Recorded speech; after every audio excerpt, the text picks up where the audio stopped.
मैं बचपन से ही एक क्लीन कट, हैंडसम लड़का था। मेरी बहन को हमेशा ये चिंता रहती थी कि कहीं मैं बाहर की उन शातिर लड़कियों के चंगुल में न फंस जाऊं। तो विदेश जाने से पहले उसने मुझे पैक करके अपनी सबसे बड़ी बिजनेस दुश्मन के घर में फेंक दिया। उसने कहा, श्यांग, मेरे छोटे भाई का ख्याल रखना। मुझे कुछ काम से विदेश जाना है। तुम चाहती हो कि मैं तुम्हारे भाई की देखभाल करूं? क्या तुम्हें यकीन है? बिल्कुल। भले ही हम बिजनेस में कट्टर दुश्मन हैं, लेकिन हम बचपन में साथ खेले हैं। बस उस पर अच्छी नज़र रखना। मैं एक पैसा भी कम नहीं दूंगी। अपने पैसे रखो। बस चेन को मेरे पास छोड़ दो। ये लड़की बहुत जल्दी मान गई और इसने पैसे भी नहीं लिए। कुछ तो गड़बड़ है, लेकिन मेरे पास कोई चॉइस नहीं थी। मुझे अभी विदेश जाना था और मुझे डर था कि चेन उन शातिर लड़कियों का शिकार न हो जाए। सब सोचने के बाद उसे मोशियांग के पास छोड़ना सबसे सेफ था। मोशियांग की निजी जिंदगी बिल्कुल साफ सुथरी है। उसके आसपास कभी कोई लड़का नहीं रहा। वो आज चेन के बारे में गलत ख्याल बिल्कुल नहीं लाएगी।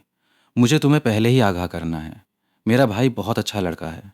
तुम्हें उसे बुली करने की इजाज़त नहीं है। हमारे परिवारों की दुश्मनी का इस बच्चे से कोई लेना देना नहीं। तुम कितनी बातें करती हो। ठीक है, मैं भी अपनी सांस बर्बाद नहीं करूंगी। जब तक तुम मान गई हो, चेन, तुम अगले 2 महीने उसके साथ रहोगे। फिर वो मुड़ी और बॉडीगार्ड्स को मेरा सामान शिफ्ट करने का ऑर्डर दे दिया। मैं बगल में खड़ा पूरी तरह नाराज था। ये तो बिल्कुल बेवजह है। भला मुझे किसी अजनबी औरत के साथ क्यों छोड़ रही है? मो शियांग पास में खड़ी थी। उसके होठों के कोने बेहोशी से मुस्कुरा रहे थे। जिस इंसान के बारे में मैं दिन रात सपने देख रही थी, वो खुद मेरे दरवाजे पर आ गया। सुयू ने देखा कि बॉडीगार्ड्स ने सामान रख दिया। फिर मो शियांग की तरफ देखा। मैंने अभी अभी तुम्हारे अकाउंट में 10 मिलियन ट्रांसफ़र किए हैं। चेक कर लो। ओह हाँ, अब गर्मियों की छुट्टियां हैं। उस पर कड़ी नज़र रखना। बाहर के लोग हमेशा उसे घूमने बुलाते हैं। जिनके भी बुरे इरादे हों, तुम्हें उन्हें ब्लॉक करना होगा। मुझे तुम पर भरोसा है। तुम उन लोगों की तरह नहीं जो सिर्फ दिखावा देखते हैं। तुम मेरे भाई का फ़ायदा बिल्कुल नहीं उठाओगी। हाँ, ठीक है। भला कौन सी औरत अपने पसंद के मर्द पर लट्टू नहीं होती? ये किस्मत खुद मेरे दरवाजे पर आई है। मैं ये मौका हाथ से नहीं जाने दूंगी। सुयू ने समय देखा। उसकी आवाज़ में जल्दबाजी थी। मेरी फ़्लाइट 12 बजे की है। मेरे पास समय नहीं है। तुम उसका अच्छे से ख्याल रखना। छोटे भाई, मैं जा रही हूँ। इधर उधर भागना मत। ये हिदायतें देने के बाद सुयू जल्दी से गाड़ी में बैठ गई। मैंने गाड़ी को जाते देखा और वहीं खड़ा रह गया, एक हल्की सी सांस छोड़ते हुए। जब मैं यूं ही खोया हुआ था, तभी एक हल्की, खुशबूदार महक मेरी नाक में आई। मैंने नज़रें नीची की और एक जोड़ी कोमल आंखों से मुलाकात हुई। एक पल के लिए मैं पूरी तरह हिलना ही भूल गया। तुम्हें क्या चाहिए? अगर इसने मुझे लेक्चर देने की हिम्मत की, तो मैं अभी यहाँ से भाग जाऊंगा। मो शियांग की निगाह मेरे चेहरे पर टिकी थी। उसकी आवाज़ आकर्षक और लुभावनी थी। देर हो रही है, अंदर चलते हैं। ओह, ठीक है। मैंने हल्का सा साइड में हटकर पहले उसे जाने देना चाहा। मुझे हिलता न देख मो शियांग का लहजा थोड़ा ठंडा पड़ गया। क्या हुआ? क्या मैं इतनी खूबसूरत हूं कि तुम चल भी नहीं पा रहे? मेरी आवाज़ थोड़ी रूखी थी। तुम पहले चलो। मो शियांग को मेरे दिमाग में चल रही छोटी साजिशों का पता नहीं था। वो तो बस यही सोच रही थी, मैं हरगिज़ आज चेन को भागने नहीं दे सकती। बकवास बंद करो। जल्दी से अंदर जाओ। मुझे एकदम से गुस्सा आ गया। मैंने उसके पीछे सड़क की तरफ देखा, अंदाज़ा लगाया कि भाग सकता हूँ या नहीं। मो शियांग ने मेरी मंशा भांप ली और उसकी आंखें और ठंडी हो गईं। तुम्हारी बहन ने तुम्हें मेरी देखभाल में छोड़ा है। मुझे तुम्हारी सुरक्षा की जिम्मेदारी लेनी है। अगर तुम जाना चाहते हो, तो तुम्हें उसके खुद आकर ले जाने का इंतज़ार करना होगा। मैंने ठंडी सांस भरी, पलटा और विला के अंदर चला गया। हुकूमत से नहीं लड़ सकते। मजबूरन मुझे अपनी किस्मत माननी पड़ी। अगर आज चेन सच में जाने की जिद करता, तो मुझे सच में समझ नहीं आता कि क्या करती। मैं लिविंग रूम में गया और सोफे पर धम से बैठ गया। मेरा कमरा कहाँ है? युवा मास्टर सू को जवाब दूं। दूसरी मंजिल पर सीढ़ियों के ऊपर पहला कमरा है। मुझे वो नहीं चाहिए।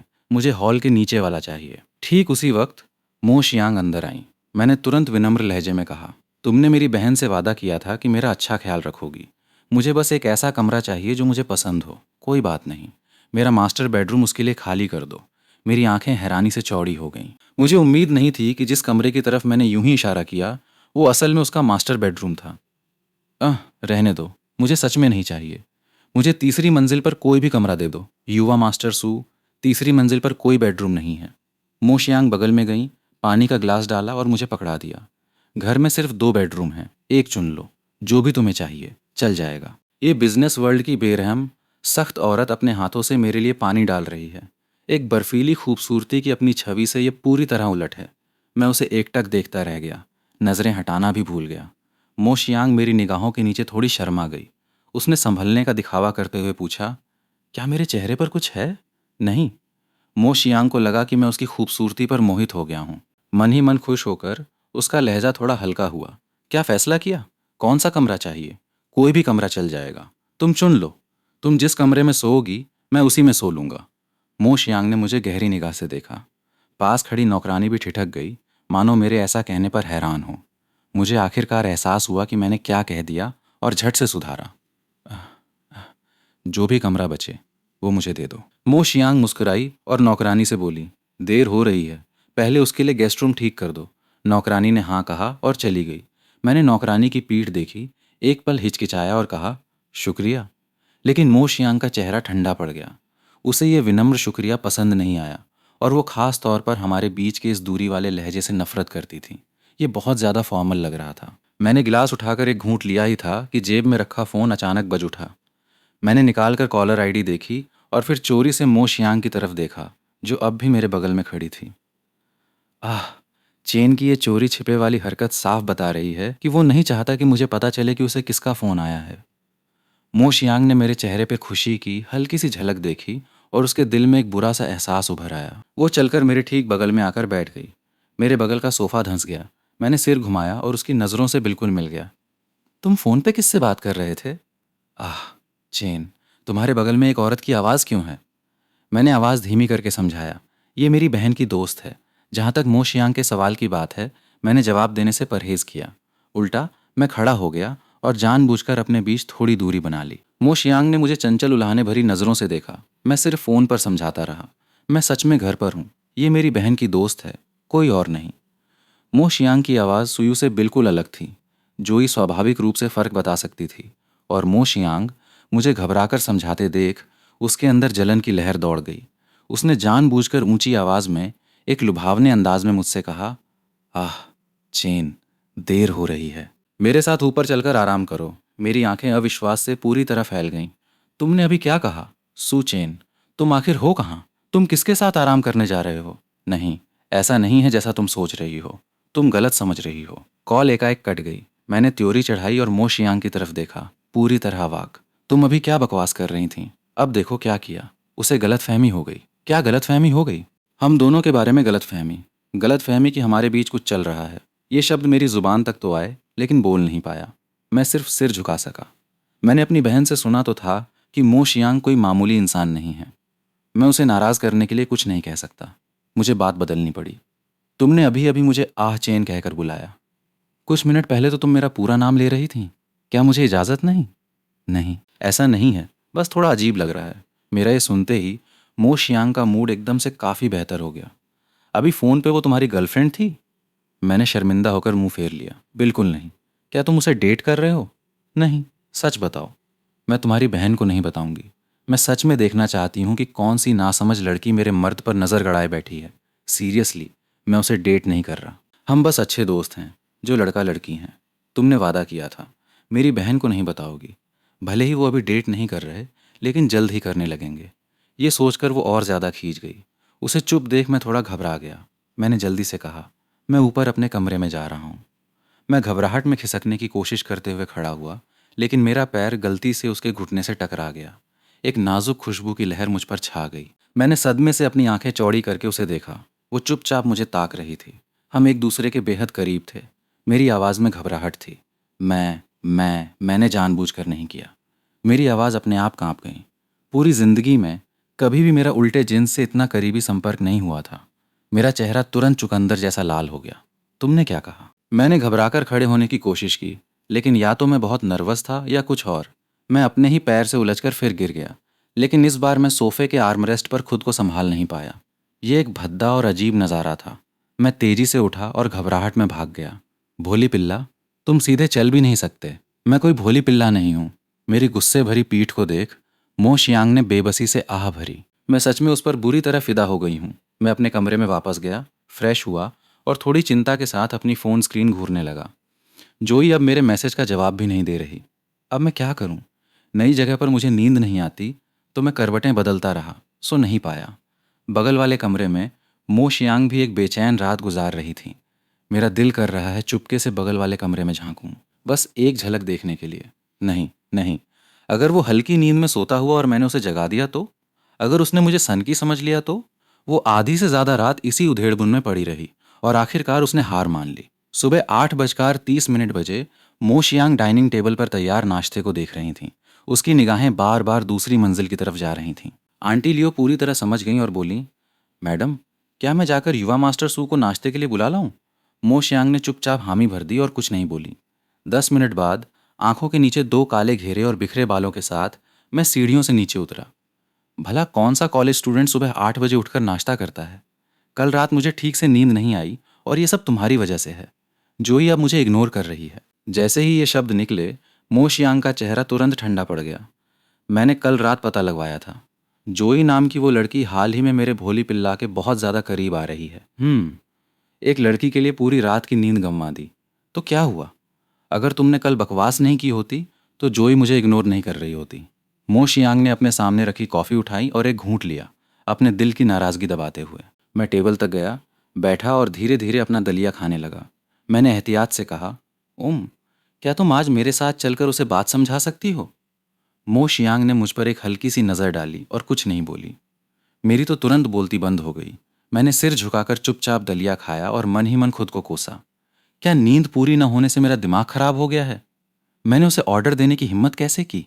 ये तो मौत को बुलावा देने जैसा है। जब मुझे लगा कि वो नहीं मानेगी, हम कब जा रहे हैं? तुम नहीं चाहती थी कि मैं तुम्हारे साथ चलकर समझाऊं? आज तो थोड़ा मुश्किल लग रहा है। तो कल कैसा रहेगा? ठीक है, आज घर पे रहकर अच्छे से आराम करो। मैं कल तुम्हारे साथ चलूंगी। हाँ, मैं आज एक शानदार शो प्लान करूंगी। कल मैं पक्का कर दूंगी कि तुम दोनों का पूरी तरह झगड़ा हो जाए। मुझे उसके दिमाग में चल रही बात का ज़रा भी अंदाज़ा नहीं था। मैं तो मूर्खों की तरह सोच रहा था कि वो एक अच्छी इंसान है और अपने बर्ताव पर भी पछतावा कर रहा था। क्या पहले उसके प्रति मेरा रवैया बहुत बुरा था? आखिरकार वो सुयू की बचपन की दोस्त है। मुझे अब से उसके साथ ज़्यादा अच्छे से पेश आना चाहिए। ये सोचकर मुझे काफ़ी राहत मिली। नाश्ते के बाद मैं नींद पूरी करने अपने कमरे में चला गया। सोने से पहले मैंने जोई को एक और मैसेज भेजा। मैं कल किसी को लेकर आऊँगा ताकि पिछले दिन की बात समझा सकूँ। कोई ज़रूरत नहीं। अगली सुबह मैं मो शियांग की मेबैक में बैठ गया। शियांग सिस्टर, मेरे साथ चलकर बात समझाने के लिए समय निकालने का शुक्रिया। मो शियांग ने अपने लाल होंठ भींचे। मुझे अच्छा लग रहा है। आह, चेन का मुझे शियांग सिस्टर बुलाना। मेरा भोली पिल्ला कितना मीठा लग रहा है। तुम्हारा स्वागत है। मैंने सुयू से वादा किया था कि मैं तुम्हारी अच्छी देखभाल करूंगी। शियांग सिस्टर, तुम तो साफ तौर पर मेरी बहन की कट्टर दुश्मन हो। उसने मुझे तुम्हारी देखभाल में छोड़ने की जिद क्यों की? मुझे भी नहीं पता। वो बेवकूफ़ सुयू साफ अंधी है। उसे लगा कि तुम्हें मेरे पास छोड़ना सबसे सुरक्षित है। उसे क्या पता कि मेरी नज़र सालों से तुम पर है। मैं बस इसी फिक्र में थी कि तुम्हारे करीब कैसे आऊं, और फिर उसने ये कर दिया। उसने सच में तुम्हें सीधे मेरे दरवाजे पर पहुंचा दिया। क्या ही शानदार मदद है। जोई अपनी फैमिली कंपनी में इंटर्नशिप कर रही थी। मैं सीधा उसकी कंपनी में उसे ढूंढने गया। जब हम नीचे पहुंचे तो मो शियांग और मैं गाड़ी से उतरे। मो शियांग ने सामने की इस मामूली सी कंपनी को देखा। उसकी नाजुक भौहें हल्की सी सिकुड़ गईं। आह, चेन का स्वाद सच में इतना अच्छा नहीं है। क्या उसे पार्टनर ढूंढते वक्त पारिवारिक पृष्ठभूमि की भी परवाह नहीं? मैं कुछ कदम आगे बढ़ा, गौर किया कि वो पीछे नहीं आई, तो मैंने पलटकर उसका हाथ पकड़ा और उसे अंदर खींच लिया। चलो, अंदर आओ। मो शियांग की पलकें झपकीं। उसकी नज़र मेरे हाथ पर पड़ी जो उसका हाथ पकड़े हुए था। जैसे ही वो स्वाभाविक रूप से मेरी कलाई पकड़ने वाली थी, मैंने अचानक हाथ छोड़ दिया और तेजी से रिसेप्शन डेस्क की तरफ बढ़ गया। मो शियांग बिना जल्दबाजी के आगे बढ़ी। मेरा हाथ पकड़ो, सब खत्म। लेकिन ठीक उसी वक्त मैं पलटा। मो शियांग ने अपने खाली हाथ को देखा। उसके दिल में निराशा की एक लहर दौड़ गई। हाँ, चलो। सिक्योरिटी गेट से गुजरने के बाद हम लिफ्ट में दाखिल हुए। मैं बार बार उसके चेहरे के भाव चुराकर देख रहा था। वो अभी थोड़ी नाखुश लग रही थी। क्यों? जो भी हो, उसे बस बाद में मेरी बात ठीक से समझानी है और कुछ गड़बड़ नहीं होनी चाहिए। मैंने अपनी सोच पूरी की और उसकी तरफ देखा। शियांग सिस्टर, तुम्हें बाद में सब कुछ साफ साफ समझाना होगा। प्लीज़ उसे दोबारा गलतफहमी मत होने देना। मेरी बात खत्म होते ही लिफ्ट के दरवाजे खुले। मैं जल्दी से बाहर निकला। भले ही जोई सिर्फ एक इंटर्न थी, लेकिन वो सुपरवाइज़र बन चुकी थी और उसका अपना प्राइवेट ऑफिस था। मैंने इधर उधर देखा, उसका ऑफिस ढूंढा और वहाँ गया तो पाया कि दरवाज़ा हल्का सा खुला हुआ था। क्या जोई को पता था कि मैं आ रहा हूँ और उसने जानबूझकर मेरे लिए दरवाज़ा खुला छोड़ दिया? कल तो उसने कहा था कि वो नहीं चाहती कि मैं आऊँ। पता चला कि उसका मतलब नहीं था। अच्छा हुआ जो मैं जिद पर अड़ा रहा। मैंने धीरे से दरवाज़ा धकेला। जैसे ही अंदर गया, मुझे कुछ आपत्तिजनक आवाज़ें सुनाई दी। मैंने सोफे की तरफ देखा। एक मर्द और एक औरत वहाँ थे। उस औरत का शरीर मुझे बहुत जाना पहचाना लगा। मैंने जोरदार तरीके से एक कदम पीछे लिया। मेरी पुतलियां सिकुड़ गईं। जोई! मेरी आवाज सुनकर जोई तुरंत होश में आ गई। सुचेन! उसने अपने बगल वाले आदमी की तरफ सिर घुमाया। लियो किंग यांग, ये तुम क्यों? लियो किंग यांग ने शांति से अपने कपड़े ठीक किए। उसके चेहरे पर एक चंचल मुस्कान थी। ई, तुम क्या बोल रही हो? जोई घबराकर उठी और मेरे पास दौड़ी। आह चेन, ये वैसा नहीं है जैसा दिख रहा है। मेरी बात सुनो, मुझे समझाने दो।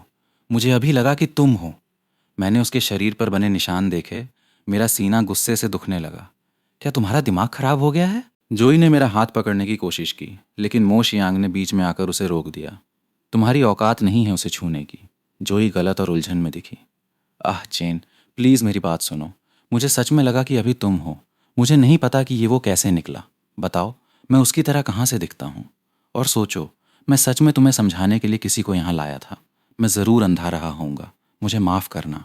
आह चेन, मुझसे गलती हुई। मेरा सच में इरादा नहीं था। मैं उसे पसंद नहीं करती। मेरे दिल में सिर्फ तुम हो। जोई ने बेतरतीब ढंग से माफ़ी मांगी। मुझे माफ़ करना। मेरी आंखें घृणा से भरी थीं। मुझे तुम जैसा सेकंड हैंड माल नहीं चाहिए। तुम मुझे घिन आती हो। आज मैं मूल रूप से पिछले दिन की बात समझाने आया था। लगता है अब इसकी कोई ज़रूरत नहीं है। हमारा रिश्ता ख़त्म। जोई ने घबराकर हाथ बढ़ाया। आह चेन, मत जाओ। ये सच में एक गलत फहमी है। लेकिन लियो किंग यांग ने अचानक पीछे से उसका हाथ पकड़ लिया। ये, मुझे मत छोड़ो। मैं लिफ्ट में दाखिल हुआ और सिर झुका लिया। मुझे लगा जैसे मैं अपनी भावनाओं पर काबू खो रहा हूँ। वो लड़की, ये सोचो कि रोज़ मुझसे मीठी मीठी बातें करती थी। सब झूठ था। उदास मत हो। तुम लोग तो साथ थे भी नहीं। वो जो भी करे, तुमसे कोई लेना देना नहीं। उसके लिए दिल तोड़ने की कोई ज़रूरत नहीं। उसके शब्द बेरहमी से मेरे दिल में छुरी की तरह धंस गए। मैंने दुख और गुस्से से उसे घूरा। तुम तो बस मुझ पर हंसने आई हो, है ना? अब खुश हो? मेरी बहन सही थी। तुम्हें बस हमारे सुपरिवार से दुश्मनी है। मेरा वो मतलब नहीं था। मैं तुम पर नहीं हंस रही। मैंने बिल्कुल नहीं सुना। जब लिफ्ट खुली, मैं उसे पीछे छोड़ गुस्से में बाहर निकल गया। कंपनी के बाहर मैंने बेहोशी में जाकर मेबैक में बैठ गया। जब मुझे एहसास हुआ कि ये उसकी गाड़ी है और मैंने बाहर निकलने की कोशिश की, तो मैंने सुना कि दरवाजे लॉक हो गए। कपड़ों की सरसराहट मेरे करीब आई। मैंने घबराकर गला निगला। तुम क्या कर रही हो? मो शियांग ने हल्के से मेरे माथे पर टैप किया। उसका लहजा अविश्वसनीय रूप से नरम था। उदास मत हो। साथ होने से पहले ही उसकी असलियत देख लेना एक अच्छी बात है। मुझे अंदर से बहुत बुरा लग रहा था। मैं समझ नहीं पा रहा था कि जोई ऐसा क्यों करेगी। हम तो साफ तौर पर कपल बनने की तरफ बढ़ रहे थे। ये सब ऐसे कैसे हो गया? लेकिन मेरी हड्डियों में बसा अभिमान मुझे कमजोरी दिखाने नहीं देता था। मैंने बस मुंह फेर लिया और जिद से कहा, वो मेरी टाइप की थी भी नहीं। खत्म हुआ तो हुआ, मुझे कोई फर्क नहीं पड़ता। मो शियांग को साफ तौर पर मुझ पर भरोसा नहीं था। सच्ची? मैंने सिर घुमाकर हल्की धमकी के अंदाज में कहा, तुम्हें यह सब मेरी बहन को नहीं बताना। मो शियांग फौरन राजी हो गई। फिक्र मत करो, मैं कुछ नहीं बोलूंगी। तो ड्राइवर से कहो मुझे वापस ले जाए। तुम अपना काम करो। ठीक है। मो शियांग ने दरवाजा खोला और बाहर निकल गई। उसने मेबैक को जाते देखा और फिर मुड़कर पास खड़ी एक बेंटली की तरफ बढ़ गई। बेंटली के बगल में यूकिंग 1 मिलियन युआन का चेक लियू किंग यांग को दे रही थी। लियू किंग यांग ने कान से कान तक मुस्कुराते हुए ले लिया। मो शियांग की निगाह लियू किंग यांग पर पड़ी और वो हल्की सी घृणा से बोली, उसे विदेश भेज दो, फिर कभी इस शहर में नजर न आए। आंखों का कांटा है। जैसे ही मैं विला वापस पहुंचा, मैंने खुद को अपने कमरे में बंद कर लिया। सोफे पर बैठ गया और खाली आंखों से खिड़की के बाहर ताकने लगा। जब मो शियांग काम से घर लौटी, तो नौकरानियों से सुना कि मैंने दोपहर का खाना भी नहीं खाया और बस अपने कमरे में दुबका हुआ था। बाहर निकलने से इनकार कर रहा था। वो तुरंत गुस्सा हो गई। ये भोली पिल्ला। उसने दिन में साफ कहा था कि वो उदास नहीं है और अब छिपकर उदास राजकुमार बना बैठा है। हाई हील्स की टप टप सीढ़ियों पर गूंजी। फिर दरवाजे पर हल्की दस्तक। आह चेन, दरवाज़ा खोलो। दरवाजे के पार मो शियांग की आवाज़ आई। मुझे जवाब न देता देख उसने कहा, अगर तुम नहीं खोलोगे तो मैं अंदर आ रही हूँ। जैसे ही उसकी बात खत्म हुई, मो शियांग अंदर आ गई। मैंने उसकी तरफ देखा। मेरी आंखें बुझी हुई थीं, पूरी तरह बेबसी बिखेर रही थीं। मेरी इस दयनीय हालत ने मो शियांग के दिल का गुस्सा धो डाला। तुमने तो कहा था कि तुम्हें परवाह नहीं, फिर छिपकर खुद को भूखा क्यों रख रहे हो? मैंने सामने खड़ी इस खूबसूरत नफीस औरत को देखा और बेबसी से पूछा, क्या मैं काफ़ी हैंडसम नहीं हूँ? वरना वो मेरे बजाय उस लड़के को क्यों चुनती? मेरी बातों में असुरक्षा का भाव सुन उसका लहजा नाराज़गी से भर गया। वो तुम्हारे लायक थी ही नहीं। पारिवारिक पृष्ठभूमि और लुक्स के हिसाब से तुम मुझसे कहीं ज़्यादा बेहतर के हकदार हो। उसकी बातों में एक हल्का, मुश्किल से पकड़ में आने वाला इशारा था। लेकिन मैं उस वक्त दुख में इतना डूबा था कि मुझे ज़रा भी समझ नहीं आया।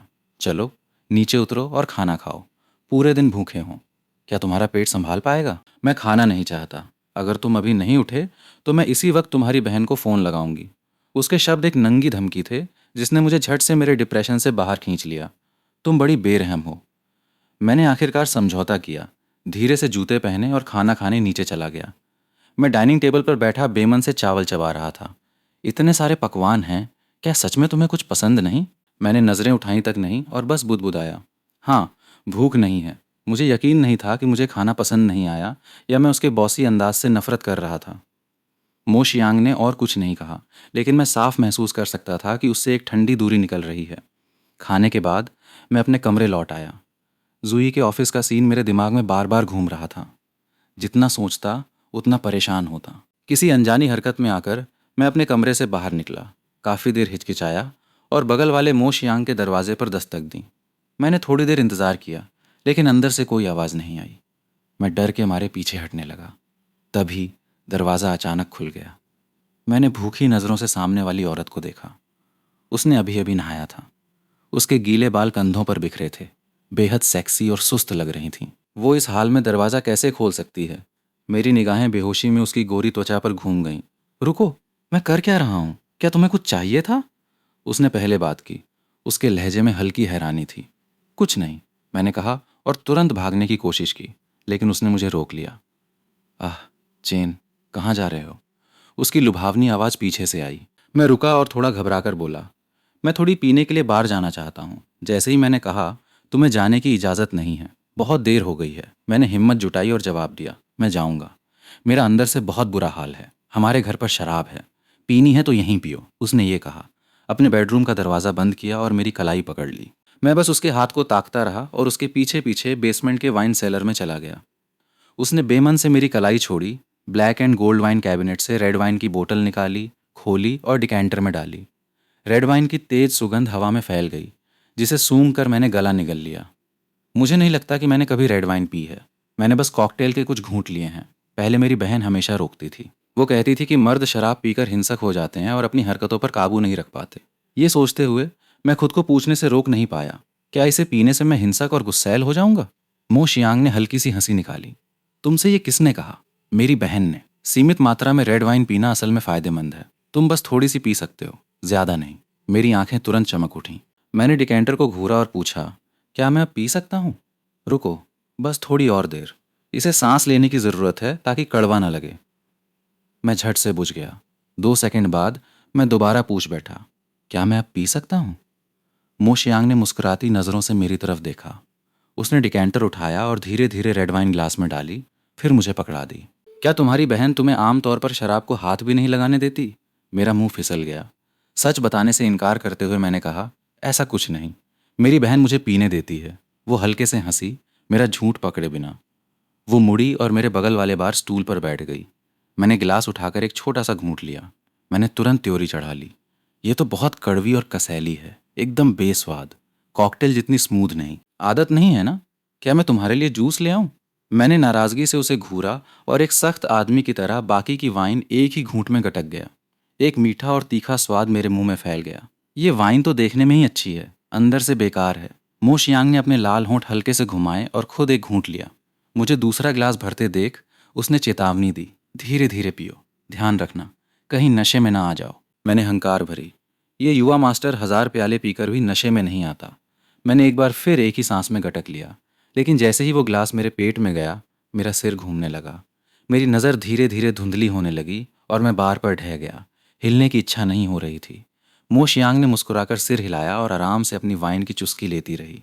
वो मन ही मन बुदबुदाई, लगता है आह चेन सच में मुझे बाहरी नहीं समझता। मैंने झूमती हालत में सिर उठाया, उसका चेहरा घूरा और कहा, सिस्टर, तुम मुझ पर बहुत दया करती हो। मो शियांग की आंखों में सुखद आश्चर्य झलका। वो झुकी और पूछा, सच में? मैंने जोर से सिर हिलाया, हाँ। उफ, मेरा सिर और घूम रहा है। मैंने उसके सेक्सी लाल होंठों को देखा और जोई के ऑफिस का दृश्य फिर मेरे दिमाग में कौंध गया। दुख की एक लहर दौड़ गई। शराब की धुन में मैं और करीब झुक गया। उसने मुझसे कोमल लुभावनी आवाज में पूछा, क्या तुम्हें अब भी पता है कि मैं कौन हूँ? मैंने सिर हिलाया। मेरा सिर भारी था और चक्कर आ रहा था, जैसे खुद से बात कर रहा था। मैं बुदबुदाया, मैं काफ़ी अच्छा नहीं हूँ। उसने बेबसी लेकिन लाड़ भरे अंदाज में कहा, तुम अच्छे हो, तुम बहुत अच्छे हो। हमारा आह चेन सबसे अच्छा है। मो शियांग मुझे संभाले रहीं। मैंने ठंडे बार काउंटर पर अपना चेहरा दबा लिया। खाली खाली ताकते हुए बुदबुदाया, मैं सबसे अच्छा हूँ, जोई ही है जो मेरे लायक नहीं। मो शियांग ने बगल से मुझे प्यार भरी नज़रों से देखा। ये भोला पिल्ला इतनी तीखी प्रतिक्रिया क्यों दे रहा है? पक्का ये एक बेहद रोमांटिक इंसान है। कुछ ही देर में मुझ पर नींद की लहर छा गई। मो शियांग ने मेरी सांसों को स्थिर सुना। उसने 2 बार मेरा नाम पुकारा और मुझे कोई जवाब न देता देख बॉडीगार्ड को बुलाकर मुझे मेरे कमरे में ले जाने को कहा। जैसे ही मो शियांग मुझे चादर ओढ़ा रही थी, मैं झूमती हालत में जाग उठा। मुझे बस उसके सेक्सी लाल होंठ दिख रहे थे। किसी अनजाने आवेग में आकर मैंने सिर उठाकर होंठ पास ले गए। मो शियांग की आंखें तुरंत फैल गईं, अविश्वास से मुझे देखने लगीं। मेरी नज़रें बेफोकस थीं, लेकिन मैं झूमता हुआ उसे देखकर मुस्कुरा रहा था। उसने गंभीर और सख्त लहजे में पूछा, सुचेन, क्या तुम जानते हो मैं कौन हूं? तुम यूं ही बिना मतलब किसी को किस नहीं कर सकते। मेरा सिर इतनी बुरी तरह घूम रहा था कि मुझे एक शब्द समझ नहीं आया। बस हल्का सा लगा कि वो नाराज है। मैंने जल्दी से पलटी मारी, उसकी डांट से बचने की कोशिश में। मुझे खामोश देख उसके हाव भाव और नरम हो गए। उसकी नज़र मेरे होठों पर टिकी और उसकी उंगलियों ने बेहोशी में अपने होंठ छुए। अच्छे से सो जाओ। आह चेन, कल तुम जुई को पूरी तरह भूल चुके होगे। अगली सुबह मोशियांग डाइनिंग टेबल पर नाश्ता कर ही रही थी कि वीडियो कॉल आ गई। मेरा भाई कहाँ है? कॉल कनेक्ट होते ही सुयू की आवाज़ आई। तुम्हें इतने दिनों बाद अपने भाई की याद आई। मुझे लगा तुम भूल ही गई। सुयू का लहजा थोड़ा शर्मिंदा था। मैं कैसे भूल सकती हूँ? मैं बस व्यस्त हूँ। मैंने पहले ही पता लगा लिया था। तुम काम के लिए विदेश नहीं गई। तुम तो साफ एक मर्द के पीछे भाग रही हो। मोशियांग रूखे लहजे में बोली। अगर तुम इतनी व्यस्त हो तो फ़ोन मत करो। तुम्हारा भाई यहाँ बिल्कुल ठीक है। मैं उसे भूखा नहीं मरने दूंगी। ये काफ़ी नहीं है। अगर तुमने उसे बुली किया तो? ठीक उसी वक्त मैं आंखें मलता हुआ सीढ़ियों से उतरा और बुदबुदाया, सिस, क्या वो तुम हो? मुझे लगा तुम्हारी आवाज़ सुनी। सुयू की आवाज़ एकदम से चढ़ गई। छोटे भाई। मोशियांग ने फ़ोन का कैमरा मेरी तरफ कर दिया। सुयू ने मेरे बिखरे बाल देखे। मोशियांग, क्या तुमने हमारे आह चेन का ये हाल कर दिया? मोशियांग ने हक्की बक्की होकर मेरी तरफ देखा। साफ तौर पर उसे उम्मीद नहीं थी कि सुयू इस बात पर हमला करेगी। अपनी बहन की बातें सुन मैं इतना शर्मिंदा हुआ कि मेरे पैर की उंगलियां ज़मीन खोदकर 3 कमरे का फ्लैट बना सकती थीं। तुम्हें उम्मीद नहीं है कि मैं तुम्हारे भाई के बाल सुखाऊं और उसके कपड़े चुनूं? सुयु बस भड़कने ही वाली थी कि अचानक उसे कुछ समझ आया और वो तुरंत आत्मसंतुष्ट लगने लगी। सच है, तुम तो सिंगल डॉग हो, न भाई न बॉयफ्रेंड। ये सामान्य है कि तुम ये चीज़ें करना नहीं जानती। मो शियांग और ज़्यादा अवाक रह गई। मैं समझ गई, तुम बस यहाँ दिखाने आई हो कि तुम डेट कर रही हो। मो शियांग ने स्क्रीन पर सुयु को देखा। उसके चेहरे पर पूरी तरह घृणा थी। अभी तुम जितना चाहो हंस लो। रुको, जब मैं तुम्हारे भाई को अपना बना लूंगी, देखते हैं तब तुम हंस पाती हो या नहीं। तुम्हें मेरे भाई की छवि संभालने के लिए स्टाइलिस्ट रखना होगा। आह, चेन घर पर इसी की आदत है। मैं आगे बढ़ा और कमज़ोर आवाज़ में बोला, सिस, मैं खुद कर सकता हूँ। तुम्हारी बहन ने इसके लिए अच्छे पैसे खर्च किए हैं। घर पर जैसे रहते हो वहाँ वैसे ही रहना। अपने को तकलीफ़ मत देना। मैंने और कुछ कहने की हिम्मत नहीं की। चोरी से मो शियांग की तरफ देखा। मो शियांग ने ज़्यादा भाव नहीं दिखाए। ये कोई बड़ी बात नहीं है। युवा मास्टर के साथ अच्छा बर्ताव तो होना ही चाहिए। अगर यहाँ उसके साथ पहले से भी बुरा सलूक हुआ तो मैं उसे अपनी तरफ कैसे करूँगी? मेरी बहन ने चिंता से पूछा। छोटे भाई, मो शियांग ने तुम्हें बुली तो नहीं किया? नहीं, शियांग सिस्टर बहुत अच्छी है। मो शियांग ने फ़ोन पर आंखें घुमाई। तुम्हें उसे सिस्टर बुलाने की इजाज़त नहीं है। मैंने उलझन में पूछा, तो मैं उसे क्या बुलाऊं? मो शियांग बुलाओ। सुनो, अगर उसने तुम्हारे साथ बुरा बर्ताव किया तो मुझे बताना, मैं देख लूंगी। मैं अपनी सन की बहन से बहस नहीं करना चाहता था, तो बस आज्ञाकारी से सिर हिला दिया। मो शियांग ने कैमरा वापस अपनी तरफ कर लिया। अच्छा, मेरा फ़ोन मरने वाला है, रखती हूँ। फ़ोन रखने से ठीक पहले सुयु चिल्लाई, मेरे भाई को बुली करने की हिम्मत मत करना। मैं उस पर नियमित नज़र रखूंगी। मो शियांग ने फ़ोन काटकर बगल में रखा और मुझे दलिया खाते देखने लगी। आज जल्दी उठ गए। मुझे लगा मेरा भोला आह चेन कल रात बहुत पी गया था और आज बीमार लगेगा। मैंने तो तुम्हें जगाने के लिए किसी को नहीं भेजा था। मेरा मुंह फिसल गया। बेशक मुझे जल्दी उठना था, वरना कितना शर्मिंदा होता कि मेज़बान के बुलाने का इंतज़ार करना पड़ता। हवा में एक अजीब सी खामोशी छा गई। क्या तुम्हें याद है कि कल रात पीने के बाद तुमने क्या किया था? मैं थोड़ा उलझन में था। क्या किया मैंने? मुझे याद नहीं। मो शियांग ने थोड़ा श्रेष्ठता भरे अंदाज में मुझे देखा। कुछ नहीं, तुम कल 2 ग्लास में ही नशे में आ गए थे, तो मैंने किसी को तुम्हें सुलाने भेजा। मो शियांग ने काफ़ी देर सोचा। रहने दो, मैं कुछ नहीं बोलूँगी। हमें साथ रहते हुए बस कुछ दिन ही हुए हैं। अगर मैंने मेरे भोली पिल्ला को डरा दिया तो क्या होगा? मेरी पुतियां थोड़ी फैलीं। मुझे लगा मैं खुद घिसट कर अपने कमरे तक गया था। हमारी नज़रें अनपेक्षित रूप से मिलीं। परेशानी के लिए शुक्रिया, सिस्टर। अब से तुम किसी और के साथ बाहर जाकर पीने नहीं जा सकते। ये बहुत खतरनाक है। मो शियांग ने मन ही मन सोचा। अभी अभी तो मैं उसे किस करने से नहीं रोक पाई। अगर उसे किसी और औरत ने झपट लिया तो अनर्थ हो जाएगा। मेरी पिछली बेबसी पल भर में गायब हो गई। तुम बिल्कुल मेरी बहन की तरह बकबक करती हो, बहुत परेशान करती हो। नाश्ते के बाद मैं ऊपर जाने ही वाला था। सीढ़ियों के बीचों बीच मुझे लगा कोई मेरे पीछे है। मैं मुड़ा और देखा कि मो शियांग मुझसे 2 सीढ़ियां नीचे खड़ी हैं। शियांग सिस्टर, क्या तुम ऑफिस नहीं जाओगी? तुम्हारी बहन ने कहा था तुम्हारी छवि संभालने को। तुम मेरी छवि संभालोगी? मेरी हैरानी अजीबियत में बदल गई। डराओ मत, मुझे डर लगता है, ज़रूरत नहीं। शियांग सिस्टर, मैं खुद कर सकता हूँ। तुम अपनी बहन की बात भी नहीं सुनने वाले? मुझे सच में ज़रूरत नहीं, मैं खुद कर लूँगा। मैंने बार बार मना किया, जिससे मो शियांग से निकलने वाली ठंडी दूरी और भारी हो गई। उसने मुझे एक ठंडी नज़र दी, पलटी और चली गई। अब ये क्यों गुस्सा हो रही है? जब मैं अपने बालों से जूझ रहा था, मेरे बचपन के दोस्त का फ़ोन आया। मैंने स्पीकर पर डालकर बगल में रख दिया। आह, यूं जी, क्या हुआ? आवाज़ से लग रहा है दिल टूटने के सदमे से बाहर निकल आया। मैंने होंठ बिचकाए। कैसा दिल टूटना? हमारा डेटिंग था ही नहीं, बिल्कुल। अब जब मैं शांत हुआ तो मैं मानना नहीं चाहता कि जोई से कभी कोई रिश्ता था। शर्मिंदगी वाली बात है, यूं जी बोला, थोड़ा उलझा हुआ। लेकिन सच में जोई तो धोखा देने वाली टाइप की नहीं लगती। क्या तुम दोनों के बीच कोई गलतफहमी है? गलतफहमी? मैंने अपनी आंखों से देखा। कैसी गलतफहमी? मेरी बहन सही थी। औरतें कुछ नहीं, बस मुसीबत होती हैं। ये सुनकर तो सुयु सच में बहुत मुसीबत है। क्या तुम वहां ठीक से रह पा रहे हो? नहीं, मैं यहां नहीं रहना चाहता। तो चोरी से मेरे घर आ जाओ और कुछ दिन रुको। तुमने कहा तो मैं सच में आ रहा हूं। मैं अभी घर पर नहीं हूं। मेरी फ्लाइट आज रात 9 बजे है। मेरे आने का इंतज़ार करना तुम्हें लेने। ठीक है। मो शियांग की आज रात बिजनेस डिनर है और वो बहुत देर से लौटेगी। परफेक्ट। मैं इस मौके का फ़ायदा उठाकर दोस्त के यहाँ कुछ दिन मौज कर सकता हूँ। रात 10 बजे एक लग्जरी वैन मो स्टेट के गेट पर आकर रुकी। मैसेज मिलने के बाद मैंने अपना पैक किया हुआ सामान उठाया और बाहर निकला। लेकिन हैरानी की बात कि जैसे ही मैंने विला का दरवाज़ा पार किया, मैंने 2 औरतों को साथ खड़े बातें करते देखा। हलचल देख मो शियांग ने सिर घुमाकर मेरी तरफ देखा। उसकी आंखें बर्फ जैसी ठंडी थीं। मेरी तो तुरंत हिम्मत टूट गई। यूं जी वैन में बैठा उत्साह से मुझे हाथ हिला रहा था। आह, चेन। मैंने उसकी तरफ देखा और फिर नज़रें फेर लीं। सिस्टर मैंग याओ। मैंग याओ ने अविश्वास से मेरी तरफ देखा। सुयू ने सच में अपने भाई को तुम्हारे पास छोड़ दिया? मो शियांग ने कोई जवाब नहीं दिया। अभी उसका मूड बहुत ख़राब था।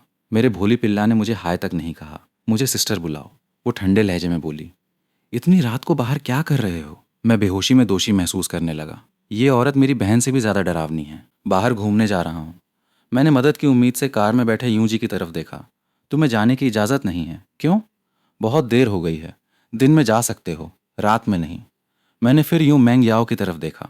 सिस्टर मैंग याओ, क्या मैं तुम्हारे घर जाकर रह सकता हूँ? यूं मैंग याओ ने बेहोशी में मोशियांग की तरफ देखा। भले ही मुझे पता था कि इस यात्रा का मकसद सू चेन को ले जाना था, मगर मो शियांग जैसी औरत के सामने मेरी हिम्मत कैसे होती हाँ कहने की। आह, चेन, अच्छे बनो। इतनी रात हो गई है। कल यूजी के साथ बाहर चले जाना। मैंने कार में बैठे यूजी को थोड़ी निराशा से देखा। यूजी ने अपनी बड़ी बहन पर गुस्से से नज़रें गड़ाईं। मेरी बहन तो निहायत बेवकूफ़ है। मो शियांग को भी नहीं संभाल सकती। मो शियांग ने सीधे निकल जाने का आदेश दे दिया। तुम लोग अब वापस जा सकते हो। यूजी और मैंने एक दूसरे को बेदिली भरी नज़रों से देखा। मो शियांग ने मेरे पास आकर गुस्से से कहा, क्या देख रहे हो? जल्दी अंदर जाओ। मैंने नज़रें खींची और बेमन से अंदर चला गया, दबी जुबान में बुदबुदाते हुए, क्या तुम सागर के किनारे रहती हो? इतना बड़ा दखल क्यों दे रही हो? ये सब तुम्हारी बहन ने कहा है करने को। मो शियांग पलटी। उसकी आंखें हल्की सिकुड़ गईं। क्या तुम मेरी बहन की कट्टर दुश्मन नहीं हो? उसकी बात इतने अच्छे से क्यों मान रही हो? कहीं तुम चोरी छिपे उस पर फिदा तो नहीं हो? मैं तुम पर फिदा हूं। मैंने मन ही मन आंखें घुमाई। साइको, तुम्हें थोड़ा और बहादुर बनना चाहिए। पता है, मेरी बहन जो भी करने से मना करे तुम्हें वो करने देना चाहिए। तभी तो उसके कट्टर दुश्मन होने का दर्जा दिखेगा। मो शियांग ने मेरा वो हाथ पकड़ लिया जो मैं नीचे करने वाला था। तुम क्या कर रही हो? मेरी आंखों में घबराहट झलकी। आह चेन, क्या तुम मुझे बताने की कोशिश कर रहे हो कि मुझे क्या करना चाहिए? मैंने तुरंत हथियार डाल दिए। मैं नहीं, ये बस एक सुझाव है। सुनो या न सुनो, तुम्हारी मर्जी। मो शियांग ने हल्की, न समझ आने वाली हंसी निकाली। तुम मुझे छोड़ना चाहते हो? मैंने अपनी इच्छा के खिलाफ झूठ बोला, मैं नहीं।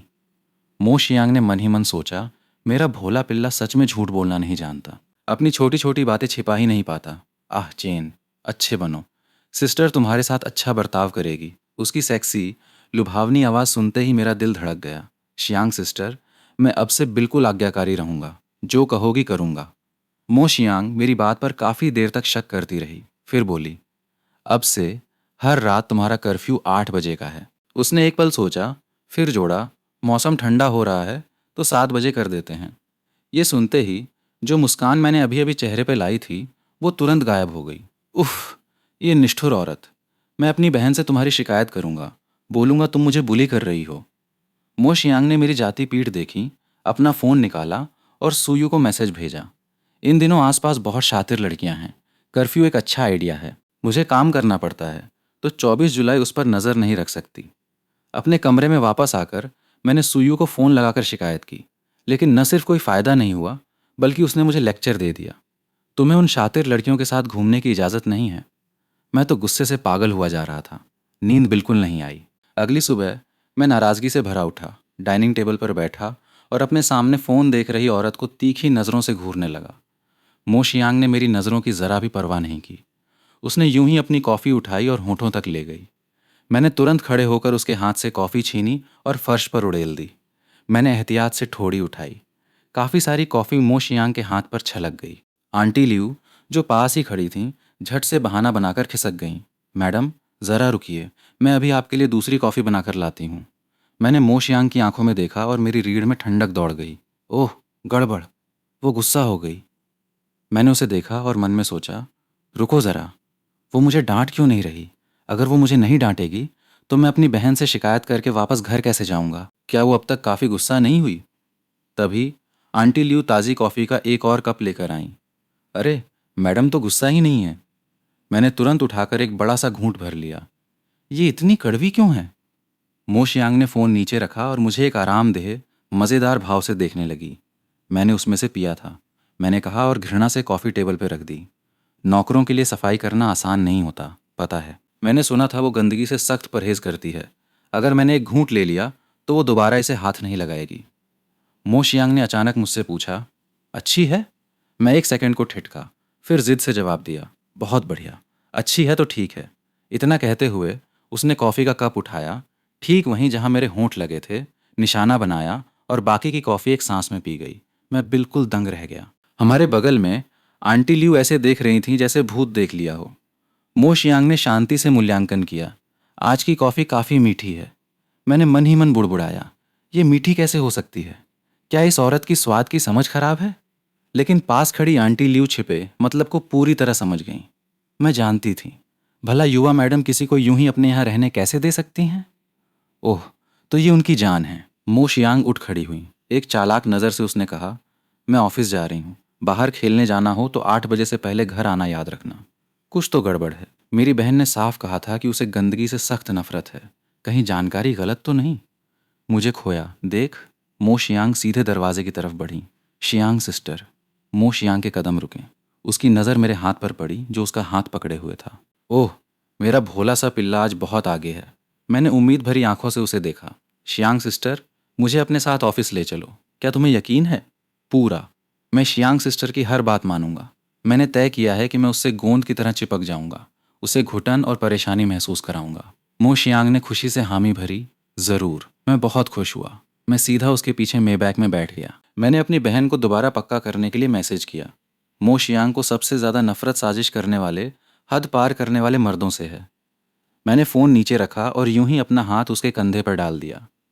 मो शियांग की आंखें गहरे स्नेह से भरी थीं। भोली पिल्ला, आज इतने आगे क्यों है? उसने स्वाभाविक रूप से अपना सिर मेरे कंधे पर टिका दिया। मैं जड़वत हो गया। इसका मतलब क्या है? वो मुझ पर झुक क्यों रही है? क्या उसे मुझे धक्का नहीं दे देना चाहिए? मैं एक पल हिचकिचाया और अचानक पूछा, शियांग सिस्टर, क्या तुम मुझे दूर नहीं धकेलोगी? मो शियांग ने हल्की हंसी निकाली। मैं अपने चेन को दूर क्यों धकेलूंगी? ये कितना अजीब है। मेरे हाव भाव और अजीब हो गए। मैं कब से उसका हो गया? जैसे ही मैंने अपना हाथ खींचने की कोशिश की, उसने अपना हाथ मेरी पीठ पर लपेटकर मेरी कमर पकड़ ली। मेरी हालत पूरी तरह बेजान हो गई। ये कब अपना हाथ हटाएगी? ये तो सरासर टॉर्चर है। मैंने उसे गले लगाया ही क्यों? अब मुझसे और सहा नहीं जाता। हम इसी अजीब गतिरोध में तब तक रहे जब तक ड्राइवर ने बोलकर मुझे बचा नहीं लिया। मैडम, हम कंपनी पहुंच गए हैं।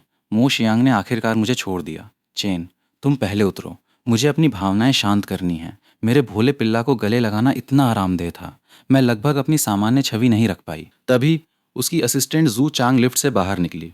नमस्ते युवा मास्टर सू, मैं आपको ऊपर ले चलती हूँ। मैंने गाड़ी में बैठी मो शियांग की तरफ मुड़कर देखा। वो आंखें बंद कर आराम कर रही थीं। वो क्यों नहीं आ रही? यू शू किंग ने मेरे मन की बात पढ़ ली और समझाया, प्रेसिडेंट मो को कुछ ज़रूरी काम है। पहले मेरे साथ ऊपर चलकर इंतज़ार कीजिए। मैं चुपके से बड़बड़ाया, क्या वो काम निपटाती दिख रही है? यू किंग ने खुद ही मुझे सीईओ के ऑफिस में ले जाने का बीड़ा उठाया। प्रेसिडेंट मो का युवा मास्टर सू पर गुप्त क्रश है। ये राज जानने वाले गिने चुने लोगों में मैं एक हूँ। मुझे बहुत अंदर की खबरें पता हैं। जब भी मिस्सू युवा मास्टर सू को लाती, प्रेसिडेंट मो कोई ना कोई बहाना बनाकर साथ हो लेती। वो कुछ करती नहीं, बस चोरी छिपे उन्हें देखती रहती। तुम मुझे परेशान करने के लिए हमेशा यहाँ क्यों आ जाती हो? इतनी परेशान, कुछ दिन पहले एक पार्टी में प्रेसिडेंट मो फिर साथ हो ली। एक अमीर लड़की ने युवा मास्टर सू पर लाइन मारने की कोशिश की और प्रेसिडेंट मो ने सच में उसे उठवाकर बाहर फिकवा दिया। ये शिप करने में बहुत मज़ा आता है। यू शीकिंग अपनी सोच से बाहर आई। युवा मास्टर सू, प्लीज़ बैठ जाइए। बताइए आप क्या खाना चाहेंगे? मैं सेक्रेटरी से मंगवा दूंगी। ज़रूरत नहीं। मैंने बड़ी सी फ्लोर टू सीलिंग विंडो तक जाकर बाहर का नज़ारा देखा। रुको, ये सही नहीं है। मैं यहाँ कर क्या रहा हूँ? क्या मुझे 24 जुलाई मो शियांग के साथ चिपका नहीं रहना चाहिए? असिस्टेंट शू, 1 मिनट रुकिए। शू किंग रुकी और मेरी तरफ देखा। क्या कोई और बात है युवा मास्टर सू? मुझे लगता है पहले मुझे मो शियांग का शेड्यूल लेना चाहिए। वो बाद में क्या कर रही है? यू किंग ने पल भर सोचा और सच बताने का फैसला किया। प्रेसिडेंट मो की 20 मिनट में एक मीटिंग है। कौन सा कॉन्फ्रेंस रूम? मुझे वहाँ ले चलो। यूशी किंग ने मन में सोचा, युवा मास्टर सू प्रेसिडेंट मो को बेहतर जानना चाहते हैं। उसने बिना कुछ कहे सीधा मुझे कॉन्फ्रेंस रूम ले जाकर छोड़ दिया। जब मो शियांग ऊपर आई तो यूशू किंग लिफ्ट के पास इंतजार कर रही थीं। सब लोग आ गए हैं। आपके जाते ही मीटिंग शुरू हो सकती है। प्रेसिडेंट मो, आपको देर हो गई। मो शियांग ने पहले मेरे बारे में पूछा। सू चेन कहाँ है? आपके ऑफिस में। मो शियांग तुरंत अपने ऑफिस की तरफ मुड़ी। मीटिंग्स उसके भोले पिल्ला के आगे कहीं नहीं टिकती। यू किंग ने पीछे से चुपके से शिकायत की। वो तो प्यार में पूरी तरह पागल है। अपनी बॉस को मीटिंग में लाने के लिए यू शियू किंग के दिमाग में अचानक एक तरकीब आई। उसने कहा, मैंने पहले देखा कि युवा मास्टर सू थोड़े थके लग रहे थे। अभी वो आराम कर रहे होंगे। इन शब्दों पर मो शियांग के कदम थम गए। वो बस 1 सेकंड को झिझकी और फिर कॉन्फ्रेंस रूम की तरफ बढ़ गई। तो फिर मैं अपने भोले पिल्ला के आराम में खलल नहीं डालूंगी। यू किंग ने मन ही मन खुशी मनाई। मैं तो जीनियस हूँ। बॉस मेरी उंगली पर नाचती है। जब मीटिंग जोरों पर थी, मैंने बिना किसी चेतावनी के दरवाज़ा धकेल दिया। पूरे कमरे की सामूहिक निगाहों के नीचे मैं मुस्कुराता हुआ अंदर आया। इतनी लंबी मीटिंग हो गई। सबको प्यास लगी होगी। प्रेसिडेंट मो सबको ड्रिंक्स ट्रीट कर रही हैं। डिलीवरी वाला ठंडी ड्रिंक्स लाया और मौजूद सब लोगों में बांट दी। भीड़ ने सदमे में मो शियांग की तरफ देखा। मो शियांग सुस्त और आरामदेह लग रही थी। मुझे स्नेह भरी नज़रों से निहार रही थी। मैंने यूं ही एक फ्रूट टी उठाई और पूरी चापलूसी से उसके सामने रख दी। प्रेसिडेंट मो, बाहर बहुत गर्मी है, थोड़ी फ्रूट टी लीजिए। मैंने चोरी से अपने हाथ रगड़े और सोचा, गुस्सा करो, जल्दी करो, मुझे डांटो, फिर मुझे बाहर निकालो। मो शियांग ने मेरे आत्मसंतुष्ट हाव भाव को पूरी तरह पढ़ लिया। उसने बस फ्रूट टी उठाई और एक घूंट लिया। काफ़ी अच्छी है। सबके चेहरे पर पूरी दहशत छा गई। ये क्या हो रहा है? प्रेसिडेंट मो न सिर्फ गुस्सा नहीं है, बल्कि मुस्कुराकर पी रही हैं। नज़रें मिलाकर सब ने चुपचाप अपनी अपनी ड्रिंक उठाई और घूंट भरने लगे। इतनी गर्मी में युवा मास्टर सू सबको ड्रिंक पिला रहे हैं। आप लोग कुछ बोलेंगे नहीं? सब ने एक सुर में कहा। दूध वाली चाय के लिए शुक्रिया, युवा मास्टर सू। मेरी भौहें हल्की सी कुड़ गईं। कहानी ऐसे नहीं जानी चाहिए थी। खैर, आप लोग अपनी मीटिंग जारी रखो। मैं अब और परेशान नहीं करूँगा। इतना कहकर मैं चुपचाप कॉन्फ्रेंस रूम से खिसक गया। मो शियांग की निगाह मेरे पीछे पीछे बाहर तक गई, फिर अनजान अफसरों पर जा टिकी। उन्हें अब भी मेरी खरीदी ड्रिंक्स पीते देख वो जलन से तरबतर होते हुए बोली, अच्छी है? सब तुरंत चापलूसी पर उतर आए। बहुत स्वादिष्ट, बहुत अच्छी। मो शियांग ने भीड़ पर एक ठंडी निगाह दौड़ाई। इशारा पकड़कर सब ने झट से अपनी राय बदली। बहुत बेकार है। मो शियांग के चेहरे पर नाराजगी और बढ़ गई। सब ने अपना मुंह बंद कर लिया और एक शब्द बोलने की हिम्मत नहीं की। मीटिंग में पीना, इस महीने के सबके बोनस रद्द। सबके चेहरे पूरी तरह सुन्न हो गए। बगल में खड़ी यू शियू किंग ने तुरंत सारी मिल्क टी जब्त कर ली। ये पहली बार था जब प्रेसिडेंट मो को युवा मास्टर सू से कोई तोहफा मिला और इन लोगों ने सोचा कि इन्हें भी हिस्सा मिलेगा। सच में मौत को बुलावा दिया। सबके दिल दुख गए। उनके बोनस गए और ड्रिंक्स भी गईं। मैं ऑफिस लौटा और मो शियांग की चमड़े की कुर्सी पर धम्म से बैठ गया। ये औरत सच में अडिग है, जरा भी नहीं घबराई। कोई हैरानी नहीं कि मो परिवार सु परिवार से थोड़ा बेहतर कर रहा है। मेरी बहन सच में कोई मुकाबला नहीं। जब उसका क्रश भाग गया, वो उसके पीछे भाग गई। वो तो पूरी प्रेम पागल है। रुको, क्या मो शियांग को कोई लड़का पसंद है? जैसे ही मो शियांग मीटिंग से बाहर आई, कई लोगों ने उसे बिल्कुल एक जैसा मैसेज भेजा। सु परिवार का युवा मास्टर चारों तरफ पूछ रहा है कि क्या आपका कोई क्रश है। उसने दरवाज़ा धकेला और अंदर आई। मुझे उसकी कुर्सी पर बेदिली से लुढ़का देख मैंने एक मनहूस प्रोफाइल दिखाई। मैंने चारों ओर सबसे पूछ लिया, लेकिन किसी को नहीं पता था कि मो शियांग का कोई क्रश है। क्या वो सच में किसी पर नहीं फिदा हो सकती? मुझे खड़े होने का कोई इरादा न देख उसने चालाक नज़र से कहा, चेन, यहाँ बैठने का मतलब है तुम्हें सीरियसली काम करना होगा। रुको। ये सुनते ही मैं झट से उछल पड़ा और दोनों हाथों से खुशामदी इशारा किया। मो शियांग बैठ गईं। चेन, चलो एक दूसरे को दोस्त बना लेते हैं। मैं साफ मना करना चाहता था, लेकिन हिम्मत नहीं हुई। क्यों? तुम्हें डिलीवरी के पैसे ट्रांसफ़र कर दूंगी। ज़रूरत नहीं, इतने भी नहीं थे। हालांकि मेरी बहन थोड़ी बेवकूफ़ है, लेकिन वो पैसे बनाने में बहुत माहिर है। मुझे कभी कैश की कमी नहीं होती। मो शियांग इस उधेड़बुन में थीं कि मेरा वीचैट कैसे लिया जाए। मैं तुम्हारी बहन की कट्टर दुश्मन हूँ। अगर तुम मेरे पैसे खर्च करोगे तो शायद वो बहुत पसंद करेगी। मैंने उसे देखा, सोचा और मान गया। बात तो सही है। उसे दोस्त बनाने के बाद मो शियांग ने तुरंत 5,20,000 ट्रांसफ़र किए। शियांग सिस्टर, तुमने 5,20,000 क्यों ट्रांसफ़र किए? क्योंकि इस खास मतलब वाले ट्रांसफ़र से भविष्य में चाहे मैं कोई भी तरीका अपनाऊं, मैं इसे कभी वापस नहीं मांग सकती। तो ये संख्या मेरी सच्ची भावनाओं को दर्शाती है। भले ही मैं थोड़ा उलझन में था, लेकिन मुझे लगा कि बात सही है। मो शियांग ने मेरा निकनेम बदलकर भोली पिल्ला है मेरा इकलौता दिलबर कर दिया। हा हा। इतने सालों बाद आखिरकार मुझे उसका कांटेक्ट मिल गया। मेरे पैसे स्वीकार करने के बाद मैं अचानक उसके पास झुका और बोला, शियांग सिस्टर। मो शियांग ने सिर घुमाया। क्या तुम्हारा कोई लड़का पसंद है? मो शियांग ने उलटकर पूछा। और तुम्हारा? चेन, क्या तुम्हें कोई पसंद है? मैं शिकायत करने लगा। ये तो तुम्हें पता ही है जोई के बारे में। दुखती रग क्यों छेड़ रही हो? मो शियांग ने चुपचाप मेरी आंखों में देखा और गंभीर लहजे में कहा है। मेरी आंखें तुरंत चौड़ी हो गईं। उसे सच में एक मर्द पसंद है। क्या तुम मुझे बता सकती हो कि वो मर्द कौन है? नहीं, नहीं बता सकती। अरे शियांग सिस्टर, बता तो दो। चेन, तुम क्यों जानना चाहते हो? कहीं ऐसा तो नहीं कि तुम मुझे पसंद करते हो? हाँ, मैं शियांग सिस्टर को सबसे ज़्यादा पसंद करता हूँ। मो शियांग ने लुभावनी नज़र से कहा। ओह, कैसा पसंद? मैं फौरन ठिठक गया। पारिवारिक प्यार? हमारे बीच तो पारिवारिक रिश्ता है नहीं, और रोमांटिक प्यार तो बिल्कुल नहीं है। मैंने फटाफट झूठ बोलने का फैसला किया। अगर मैं कहूँ कि मुझे तुम पर छुपा हुआ क्रश था, तो क्या तुम यकीन करोगी? मो शियांग वहीं जड़वत रह गईं। हैरानी से पूछा, तुम्हें मुझ पर क्रश है? हाँ, इसीलिए मैं जानना चाहता हूँ कि शियांग सिस्टर किसे पसंद करती हैं। पार्टनर के लिए तुम्हारे मापदंड क्या हैं? मो शियांग हंसी और सिर हिलाया। अच्छा, कोई तुम्हारे जैसा ही। तो अगर तुम मुझे पटाना चाहो तो तुम्हारी सफलता की संभावना बहुत ज़्यादा है। ये औरत साफ तौर पर मुझे चिढ़ा रही है। तो क्या तुम मुझे पटाना चाहते हो? बिल्कुल नहीं। मेरी बहन मेरी टांगें ज़रूर तोड़ देगी। वैसे भी मैं तुम्हें पसंद नहीं करता, तुम्हें पटाऊंगा क्यों? ये सुनते ही मो शियांग ने तुरंत सिर फेर लिया। अगर तुम मुझे नहीं पटाने वाले तो मुझे तुम्हें इतना कुछ बताने की कोई ज़रूरत नहीं। मैं उसके पीछे खड़ा रहा, उसे तीखी नज़रों से घूरा और बाहर जाने को मुड़ा। मो शियांग ने पूछा, मैं कहाँ जा रहा हूँ?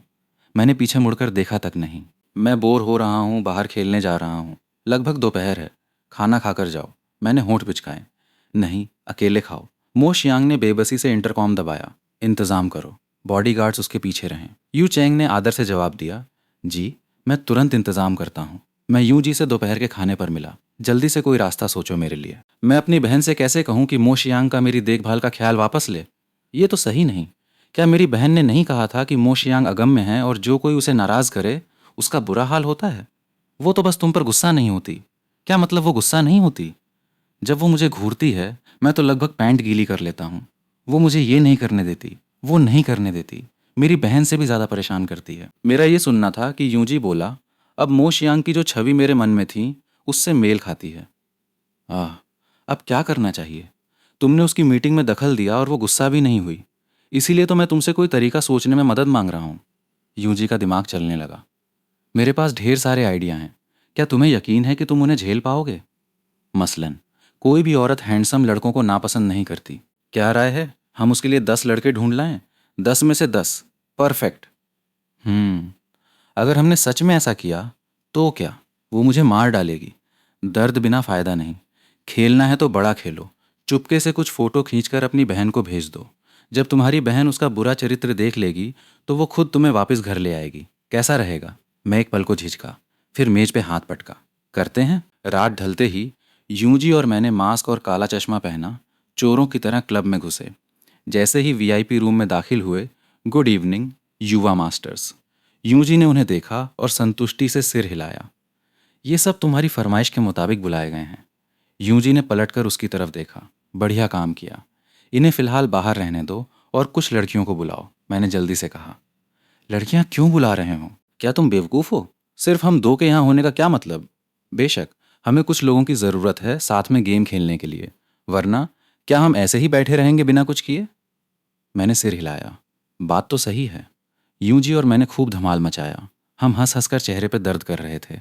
मेरा फ़ोन लगातार बज रहा था, लेकिन आवाज़ क्लब के तेज संगीत में दब गई। हमारे बगल में बैठी दो लड़कियां लगातार हमारा उत्साह बढ़ाए रहीं। जैसे ही मैं उस औरत के हाथ से जूस पीने वाला था, मैंने नज़र उठाई और मो शियांग की आंखों से मुलाकात हुई। बाहर जाओ, तुम सब बाहर जाओ। मैनेजर ने तेजी से सब औरतों को बाहर निकाला। यूं जी भी तुरंत जाने के लिए खड़ा हो गया। शियांग सिस्टर, क्या तुम यहाँ क्यों हो? मो शियांग के होंठों पर एक ठंडी मुस्कान खेली। मुझे पहले कभी एहसास नहीं हुआ कि तुम इतने प्लेयर हो। औरतों की भीड़ को अपनी मुस्कान बेच रहे हो। हाँ? नहीं। क्या मतलब मैं औरतों की भीड़ को मुस्कान बेच रहा हूँ? खामोशी गगन भेदी थी। मो शियांग को लगा जैसे वो सिरके के बर्तन में डूब रही है। औरतों की टोली के साथ मज़े कर रहे हों। हे, बहुत मज़ा। लड़कियों ने टॉप लेवल की भावनात्मक वैल्यू दी। मो शियांग ने दांत पीसते हुए मेरा नाम पुकारा, सुचेन। लड़कियां और देखने में भी बुरी नहीं। मेरा भोला पिल्ला मेरे साथ क्यों नहीं खेलता? मो शियांग मन ही मन चीखी। मुझे लगा जैसे मो शियांग टूटने ही वाली है। मैंने सोच समझकर सुझाया, अगली बार तुम्हारे साथ खेलूं क्या? सूचेन, क्या? वो औरत गलत भाव से मुझे देखने लगी। क्या तुम आज मुझे गुस्से से मार डालने पर उतारू हो? क्या किया मैंने? अगर नहीं तो मैं कुछ हैंडसम लड़के बुला लेता हूँ तुम्हारे साथ रखने को। तुमने क्या कहा? हैंडसम लड़के तैयार खड़े हैं। वो कभी भी तुम्हारे साथ गेम खेल सकते हैं। मो शियांग की आंखों में हैरानी की एक झलक चमकी। तुम लोग बस गेम खेल रहे थे। मैंने उलझन में पलकें झपकाईं। वरना हम और क्या करते? मो शियांग ने गुस्से से कहा, तो फिर वो अभी तुम्हें खाना क्यों खिला रही थी? मैंने एक पल सोचा। मुझे प्यास लगी थी। क्या मैं जूस का एक घूंट भी नहीं ले सकता? मो शियांग ने मेरी मासूम आंखों में देखा और खुद को थोड़ा शर्मिंदा और गुस्से में महसूस किया। तुम ऐसे क्लब में गेम खेलने और जूस पीने आते हो, क्या इसकी इजाज़त नहीं? नहीं, नहीं है। अगर तुम यहाँ दोबारा आए तो मैं तुम्हारी बहन की तरफ से तुम्हें सबक सिखाऊंगी। तुमने 8 बजे तक घर होने का वादा किया था। देखो अभी कितने बजे हैं। मैंने चोरी से घड़ी देखी। 9। मो शियांग ने एक ठंडी हंसी निकाली। तो तुम्हें पता है कितने बजे हैं? मैं वापस नहीं जा रहा। मैं तुम्हें गुस्सा दिलाऊंगा। मेरी ये बात सुन। मो शियांग को इतना गुस्सा आया कि उसने मुझे खींच कर खड़ा किया और कमरे से बाहर घसीट ले गई। जैसे ही मैं छूटने वाला था, उस औरत की सेक्सी आवाज़ गूंजी, मुझे कोई फर्क नहीं पड़ता अगर तुम्हें कोई उठा कर ले जाए। बुरी औरत, एक निहायत शैतान औरत। जैसे ही हमने कमरे से बाहर कदम रखा, आज रात का बिल अभी चुकता नहीं हुआ, और आपने जिन 10 लड़कों की फरमाइश की थी वो कभी भी ले जाने के लिए तैयार हैं। मो शियांग ने मेरी कलाई छोड़ दी। उसकी निगाह हम दोनों के बीच घूमी। 10 लड़के। मैंने सिर हिलाया। मैंने 10 हैंडसम लड़कों को ऑर्डर दिया था कि वापस जाकर तुम्हारे साथ गेम खेलें। मो शियांग के लाल होंठ हल्के से खुले। तुमने उन्हें मेरे लिए ऑर्डर किया? हाँ, वो बहुत हैंडसम हैं। मो शियांग ने तुरंत मेरी मंशा भांप ली। मेरे चेहरे पर साजिशी भाव लिखा। देख, उसने बाहर वालों के सामने मेरी इज्जत रखने का फैसला किया। उन लड़कों से कहो जहाँ तक हो सके दूर हो जाएं, और बिल मेरे खाते में डाल दो। समझ गया? मो शियांग ने फिर मेरा हाथ पकड़ा और चलती रही।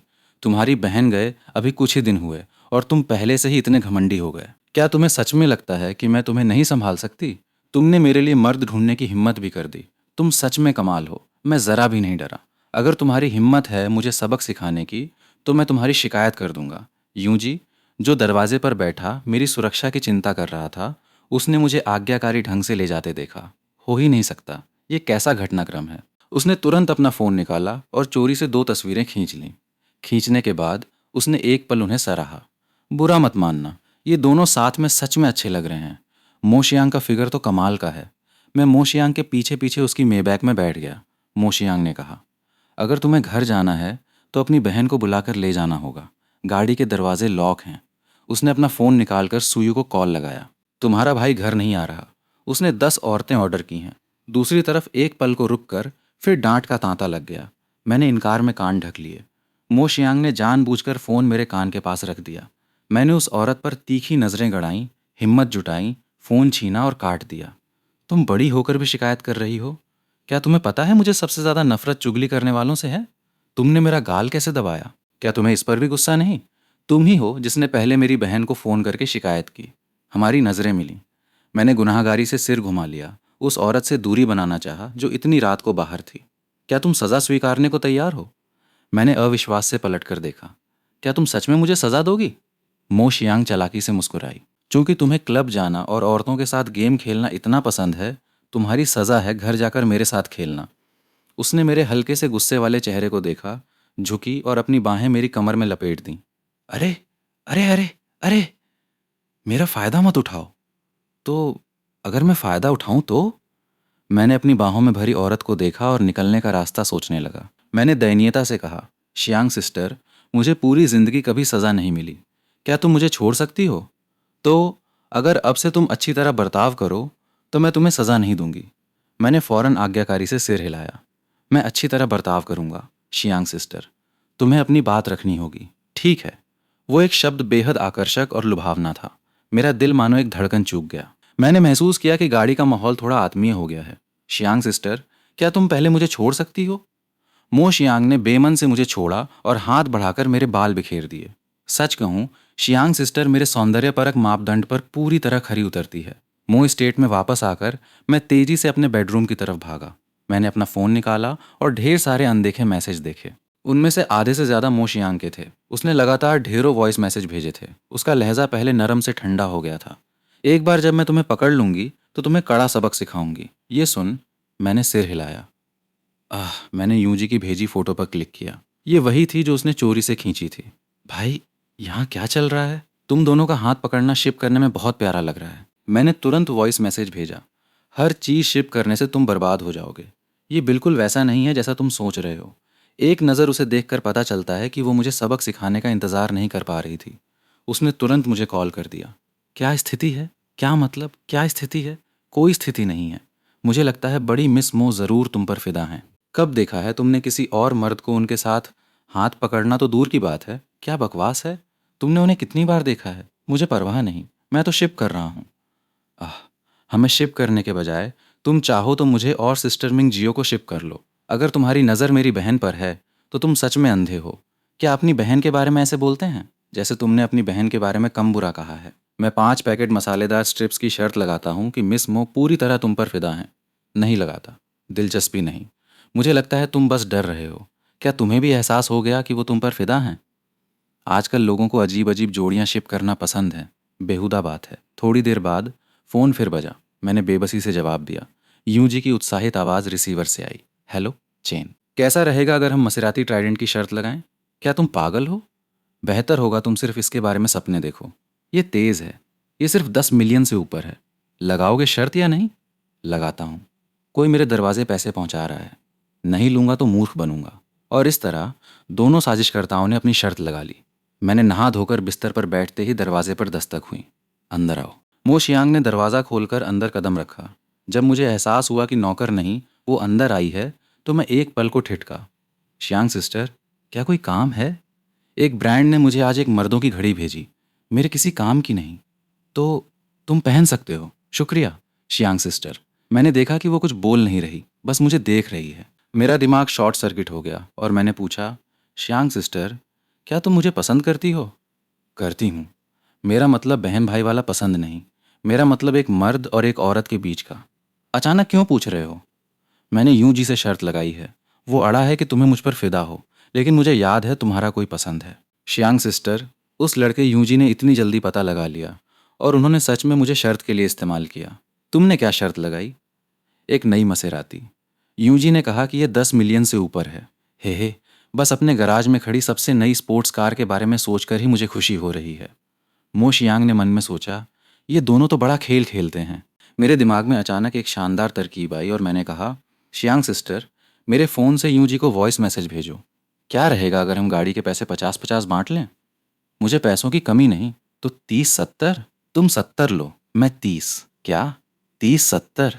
मुझे डर है कि कहीं मैं सच में 10 मिलियन गंवा न बैठूं। रहने दो।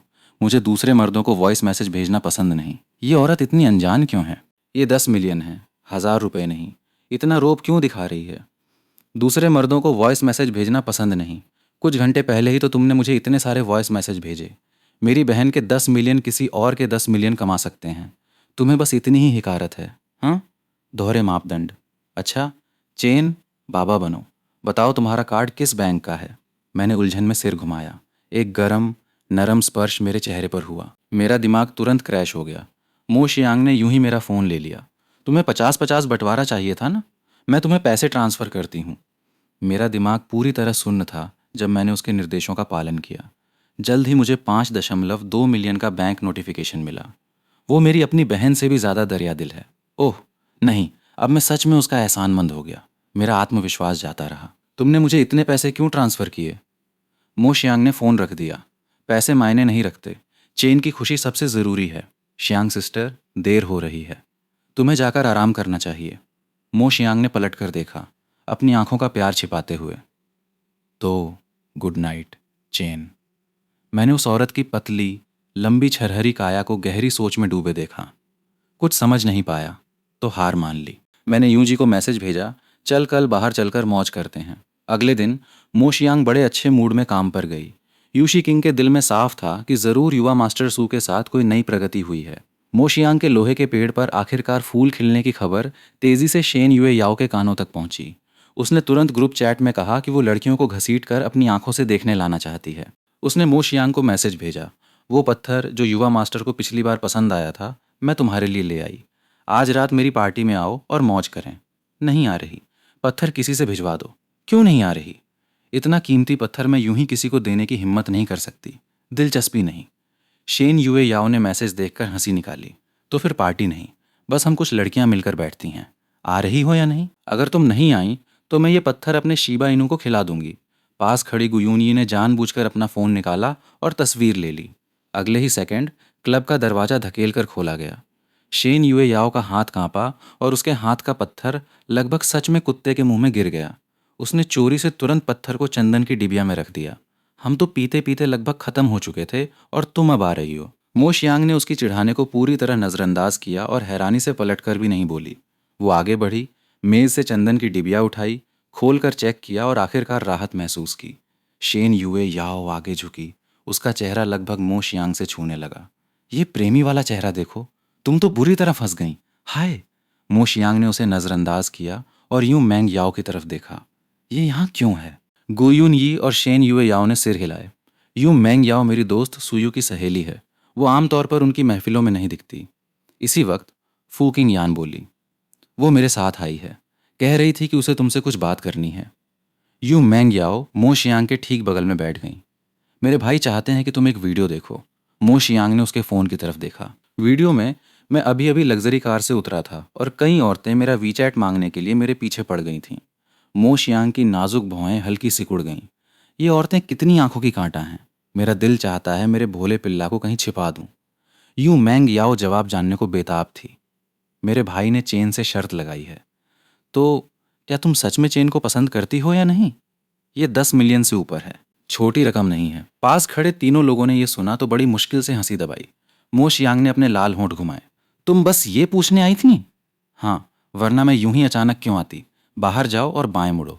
बेरहम औरत। यूं मैंग याओ उठी, फू चैंग यान के कान में झुकी और धीमी आवाज में पूछा, तो वो उसे पसंद करती है या नहीं? फू चैंग यान ने उसकी तरफ कंधे झटके। तुम्हें क्या लगता है? यूं मैंग याओ को खाली हाथ लौटने पर मजबूर होना पड़ा। यूं शी फिर मुझे बेवकूफ़ बहन कहेगा। यूं मैंग याओ के जाते ही दूसरों ने फिर से चिढ़ाना शुरू कर दिया। मैंने सुना सुयू ने अपने भाई को तुम्हारी देखभाल में तुम्हारे घर छोड़ दिया। वो क्या सोच रही थी? क्या ये भेड़ को बाघ की मान में भेजने जैसा नहीं है? पानी के सबसे करीब वाला पहले चांद पकड़ता है। तुम्हें जल्दी करनी चाहिए। तुम्हारा पति तुम्हारे घर पर ही है। ऊपरी हाथ लेने के लिए पहले वार करो। मो शियांग ने उसे घूरा। उन्हें जवाब देने की जहमत नहीं उठाई। ये सुन, शेन युए आओ ने साफ कहा, क्या तुम्हें डर नहीं लगता कि सुयू तुम्हारी गर्दन पर छुरी रख देगी? मेरा मतलब चुंबन और गले मिलना और वगैरह। तुम मेरे बारे में इतना बुरा क्यों सोचती हो? और फिर तीनों ने मो शियांग को सुझाव देने शुरू कर दिए कि कैसे सुयू के विदेश में रहते हुए उसे अपने जाल में फंसा लें। वापस मो स्टेट में मेरे फ़ोन पर एक वॉइस कॉल आई। कोई संपर्क नाम नहीं था। पहले तो मुझे एहसास नहीं हुआ कि कौन है, इसलिए जवाब नहीं दिया। थोड़ी देर बाद फ़ोन फिर बजा। मैंने उलझन में जवाब दिया। मेरे कुछ बोलने से पहले ही एक औरत की आवाज़ आई। युवा मास्टर सू, मैं मो शियांग की दोस्त हूँ। मो शियांग नशे में हैं। क्या आप उन्हें लेने आ सकते हैं? मैं आपको पता भेजती हूँ। इतना कहते ही शेन युए आओ ने तेजी से फ़ोन काट दिया। क्लब में गुयून यी ने शेन युए आओ की हरकतें देखीं और सिर हिलाया। शेन युए आओ, तुम कमाल हो। सू चेन तो शियांग को पसंद भी नहीं करता, वो क्यों आएगा? ये सुन मो शियांग ने अपने दिल की निराशा छिपाने के लिए शराब का एक बड़ा घूंट भर लिया। शेन युए आओ ने गुयून यी को कूहनी मारी। अगर समझ नहीं है तो मत बोला करो। 10 मिनट बाद परिवार के ड्राइवर का फ़ोन आया। मैडम, मैं क्लब आ रहा हूँ। देखा, मैंने कहा था ना कि ज़रूर कोई चांस है। तुम्हारा अगला कदम है पहल करना। देर सबेर वो तुम पर पूरी तरह फिदा हो जाएगा। मो शियांग ने खुद का ब्रेन वॉश करना शुरू कर दिया था। ये सच है, मेरा भोला पिल्ला इतनी दूर से मुझे लेने आने को राजी है। उसके मन में मेरे लिए ज़रूर भावना है। मैं क्लब के प्रवेश द्वार पर गाड़ी से उतरा, थोड़ा अवाक सा। वो मेरी देखभाल कर रही है या मैं उसकी? मैंने अभी अभी उसके पैसे लिए थे, तो मुझे ना आते हुए भी शर्म आ रही थी। जैसा मैंने कहा, लोगों के पैसे लेना आपको कमज़ोर बना देता है। मैंने बताया गया प्राइवेट रूम ढूंढा और दरवाज़ा धकेला। मुझे उम्मीद नहीं थी कि वहाँ सिर्फ कुछ औरतें बैठी शराब पीती नजर आएंगी। उन सब ने एक साथ मेरी तरफ देखा। मैं तेजी से मो शियांग के पास गया। मेरी निगाह मेज पर खाली विस्की की बोतलों पर पड़ी। शियांग सिस्टर, तुमने इतनी क्यों पी? शेन युए याओ ने फूकिंग यान के कान में फुसफुसाया, मेरी आवाज़ की नकल करते हुए। Xiang sister. मो शियांग की धुंधली नशीली आंखें सीधे मुझ पर टिक गईं। चेन, तुम आ गए। मुझे गले लगाओ। मैं एक पल को ठिठका। उसके इस रूप को देखकर मुग्ध हो गया जो मैंने पहले कभी नहीं देखा था। मैंने उसे अपनी बाहें मेरी कमर पर लपेटने दी। उसका सिर मेरी छाती से रगड़ खा रहा था। मेरे पीछे खड़े तीनों लोग पूरी तरह सन्न रह गए। फूकिंग यान ने अवाक होकर बुदबुदाया। मुझे लगा हमारी मौजूदगी उसकी अदाकारी सीमित कर देगी। मुझे उम्मीद नहीं थी कि ये लड़की बस नशे का नाटक करेगी। मैंने नीचे उस औरत के समंदरी जैसे लंबे बालों को देखा। कुछ समझ नहीं आ रहा था। मुझे पता नहीं था कि हाथ कहाँ रखूं। तभी मैंने गौर किया कि उसका शरीर नीचे खिसकने लगा है। शियांग सिस्टर, सीधी बैठो। वो नहीं बैठी। मजबूरन मुझे आगे बढ़कर उसे संभालना पड़ा और तमाशबीनों की तिकड़ी की तरफ सिर घुमाया। क्या तुम लोग मदद नहीं करोगे? तीनों ने तुरंत अनजान बनने का नाटक किया। हम उसे नहीं जानते। हम उसे नहीं जानते। हम तो बगल वाली टेबल से बस साथ हैं। वो नशे में हमें छूने नहीं देती। छुआ तो मारती है। हम मदद नहीं कर सकते। फू किंग यान ने तो बोलने की जहमत तक नहीं उठाई। मेरा हाथ गलती से मो शियांग के कान की लोब से छू गया। मैंने मन में चुपके से बड़बड़ाया, शियांग आखिर कैसी दोस्त बनाती है? मो शियांग मुझसे ऐसे रगड़ खाई जैसे असहज हों। उसकी बाहें मेरी पीठ के निचले हिस्से पर कस गईं। तीनों ने हाथ हिलाए। उन्होंने एक दूसरे को जानते हुए नज़रों से देखा और एक साथ उठ खड़ी हुई। हमें कुछ काम है, तो हम पहले जा रहे हैं। शियांग को तुम्हारे हवाले छोड़ते हैं। अरे मत जाओ। मैंने अवाक होकर देखा कि कैसे तीनों वहां से भागीं। दरवाज़ा बेरहमी से बंद हो गया। मैंने अपनी कमर से लटकी उस औरत को देखा। शियांग सिस्टर, जागो। उस औरत ने ज़रा भी प्रतिक्रिया नहीं दी। कोई चारा न बचते हुए मुझे पहले उसे उठाना पड़ा। खड़े होने के लिए उसकी बाहें मेरी गर्दन पर डलवाईं। उसका सिर मेरे कंधे पर टिक गया। मैं साफ महसूस कर सकता था उसकी शराब से भरी सांसें। मुझे तुरंत लगा जैसे मुझ पर भी नशा चढ़ रहा हो। मैंने चेन को मुझे लेने बुलाया। मुझे लगा मेरा चेहरा और गर्म होता जा रहा है। मैंने बस उसे प्रिंसेस कैरी में गोद में उठा लिया। मैंने चोरी से राहत की सांस ली। अच्छा हुआ मैं नियमित वर्कआउट करता हूँ तो उठा पाया। मो शियांग की बाहों ने मेरी गर्दन पर पकड़ और कस ली। उसने अपने चेहरे पर छाई रुक न सकने वाली मुस्कान छिपाने को सिर घुमा लिया। मैं उसे ऐसे ही क्लब से बाहर ले गया। प्रवेश द्वार पर इंतजार कर रहा ड्राइवर मदद करने आने वाला था, लेकिन अपनी ही युवा मैडम की मौत भरी नज़र से वहीं जम गया। वो जड़वत खड़ा रहा, झट से अपनी हरकत बदली और तुरंत गाड़ी का दरवाज़ा खोल दिया। मैं मो शियांग को गाड़ी में ले गया। अपने आप से बुदबुदाया, मैंने तो कभी अपनी बहन को भी ऐसे नहीं उठाया। जैसे ही दरवाज़ा बंद हुआ, मैंने अचानक सोचा, अगर अभी नहीं भागा तो कब? मैं अभी उसके हाथ अपनी गर्दन से हटाकर भागने ही वाला था कि बगल वाली औरत ने आंखें खोल दीं। उसकी आवाज़ अविश्वसनीय रूप से नरम और कोमल थी। कहाँ जा रहे हो? मैं तुरंत शर्मिंदा हो गया। मुझे भूख लगी है। मैं कुछ खाने के लिए खरीदने जा रहा था। बाहर का खाना साफ नहीं होता। चलो घर चलते हैं, रसोई में तुम्हारे लिए कुछ बनवा देंगे। मेरा मुंह बेबसी से फिसल गया। तो घर चलते हैं। मो शियांग मेरे कंधे पर झुक गई और चंदन की डिबिया मेरी गोद में रख दी। मैं तुरंत उस डिबिया की तरफ खिंच गया। मैंने खोलकर एक नज़र डाली। मेरी उदासी पल भर में गायब हो गई। ये मेरे लिए है? मो शियांग ने हल्की सी हाँ की। मैंने झट से विनम्रता से शुक्रिया कहा। शुक्रिया शियांग सिस्टर, मुझे बहुत पसंद आया। पिछली बार इस ब्लैक क्रिस्टल की बोली नहीं जीत पाया और मैं काफ़ी देर पछताता रहा। मुझे उम्मीद नहीं थी कि ये आखिरकार मेरे हाथ लग ही जाएगा। जब तक तुम्हें पसंद है, मेरे पिल्ला को आज मेरा दिया तोहफा पसंद आया, कल वो मुझे पसंद करेगा। मो शियांग के साफ और स्थिर लहजे को सुन मैंने अविश्वास से उसकी तरफ देखा। शियांग सिस्टर, क्या अब तुम्हारा नशा उतर गया? ये सुनते ही मो शियांग झट से वास्तविकता में लौटी। मुझे अब भी थोड़ा चक्कर आ रहा है। क्या मैं थोड़ी देर लेट सकती हूँ? तो जल्दी से लेट जाओ, आराम करने। मो शियांग ने अपनी इच्छा पूरी की और मेरी गोद में सिर रखकर लेट गई। उसे तुरंत लगा जैसे सच में नशा हो गया। मैं अब भी पत्थर की सराहना कर रहा था। ये कितना कूल है। अब वो कस्टम हैंडमेड हार जो मैंने ऑर्डर किया था आखिरकार शुरू कर सकता हूँ। तभी मेरी गोद में औरत हिली। मैंने नीचे देखा। किसी अनजानी ताकत के वशीभूत मैंने हाथ बढ़ाकर उसका चेहरा छू लिया। शियांग सिस्टर सच में खूबसूरत है। मैं कर क्या रहा हूँ? वापस मो स्टेट में सोती हुई मो शियांग को देख मैंने उसे बिस्तर पर लिटा दिया। उसके हाथ मेरी गर्दन पर से जाने को तैयार नहीं थे और उसने अचानक एक झटका भी दे दिया। मैंने एक हाथ बिस्तर पर टेका, उसके बगल में एक घुटने के बल झुका हुआ। शियांग, मुझे छोड़ो। मो शियांग ने आंखें कसकर बंद रखीं। मैंने उसके लाल गालों को बेबसी से देखा। कुछ समझ नहीं आ रहा था। तभी किसी ने दरवाज़ा खटखटाया। मैंने जल्दी से अंदर आने को कहा। आंटी लियू हैंगओवर सूप लेकर हमारी मुद्रा देखकर तुरंत पीठ फेर ली। आह आंटी लियू, मत जाइए, मेरी मदद कीजिए। ये सुनते ही आंटी लियू को मजबूरन हैंगओवर सूप लाकर नाइट स्टैंड पर रखना पड़ा। युवा मास्टर सू, मुझे आपको परेशान करना पड़ेगा कि ये हैंगओवर सूप युवा मैडम को पिला दें। आंटी लियू, मत जाइए। पहले अपनी युवा मैडम को मुझे छोड़ने को कहिए। जैसे ही आंटी लियू हिचकिचाई, उसने मो शियांग को आंखें खोलकर उसे पलक मारते देखा। वो तुरंत समझ गई, ये तो नशे का नाटक कर रही है। युवा मास्टर सू, आपको हमारी बड़ी मैडम के लुक्स के बारे में क्या ख्याल है? मैं इस अचानक सवाल से थोड़ा चकरा गया। वो बहुत खूबसूरत हैं, है ना? मुझे भी हमारी बड़ी मैडम खूबसूरत लगती हैं। ये नाक देखिए, ये छोटा सा मुंह देखिए। क्या आपका मन नहीं ललचाता? क्या आपके मन में कोई विचार नहीं आते? मैंने उसकी नज़रों का पीछा करते हुए अपने नीचे मो शियांग को देखा और गला निगल लिया। मेरी हिम्मत नहीं। अगर मेरी बहन को पता चल गया तो वो मुझे पीट पीट कर मार डालेगी। अगर आप कुछ नहीं बोलेंगे और मैं कुछ नहीं बोलूँगी तो आपकी बहन को कैसे पता चलेगा? याद रखिए, उन्हें हैंगओवर सूप पिलाने में मदद करिए। इतना कहते ही वो तुरंत निकल गई और यहाँ तक कि सोच समझकर अपने पीछे दरवाज़ा भी बंद कर गई। क्या ये सच में है? जैसा मालिक वैसा नौकर, दोनों ही सामान्य नहीं हैं। मैंने एक शैतानी मुस्कान के साथ उस औरत के कंधे पर उंगली से छुआ। मो शियांग, अगर तुमने मुझे नहीं छोड़ा तो मैं तुम्हारा फ़ायदा उठाने वाला हूँ। मो शियांग फिर भी ज़रा नहीं हिली। मुझे विश्वास नहीं कि मेरा भोला पिल्ला मेरे साथ कुछ करेगा, लेकिन अगर वो सीरियस है तो मुझे कोई परेशानी नहीं। मैंने अनुत्तरदायी मो शियांग को देखा, सोच में डूबा। अब क्या करूं? मैंने कभी ऐसी स्थिति का सामना नहीं किया। अपनी बहन को फ़ोन करके पूछता हूँ। जैसे ही मैं फ़ोन निकालने वाला था, मेरी बाहों में बंद औरत बुदबुदाई, गर्मी।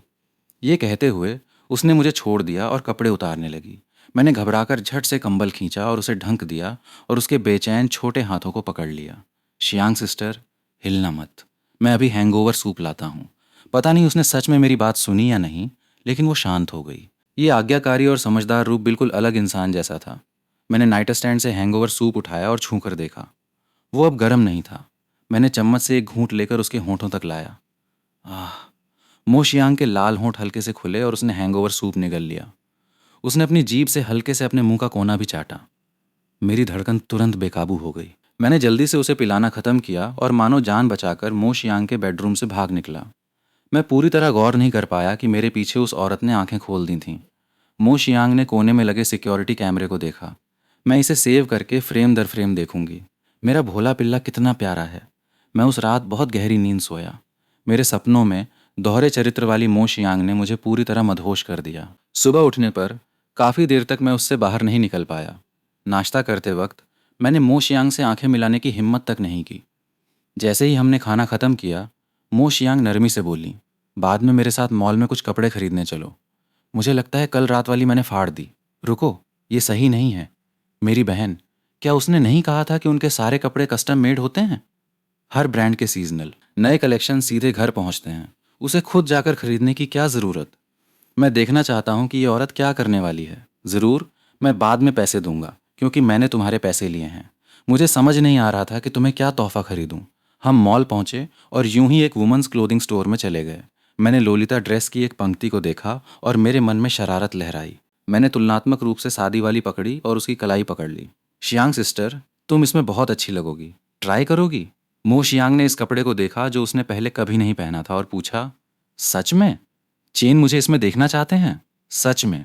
शियांग सिस्टर, तुम इसमें बिल्कुल जानदार लगोगी। तुम ढेर सारी निगाहें खींच लोगी। उसने एक पल सोचा, ड्रेस ली और ट्रायल रूम में चली गई। मैं वहीं बैठा मन ही मन हंस रहा था। हा, मैं पहले से ही सोच सकता हूँ कि ये कितना चौंकाने वाला होगा। जब वो बाहर आएगी तो मैं चोरी से कुछ बदसूरत तस्वीरें खींच लूंगा। स्टोर के बाहर जूई की सहेलियों ने मुझे दूर से देख लिया।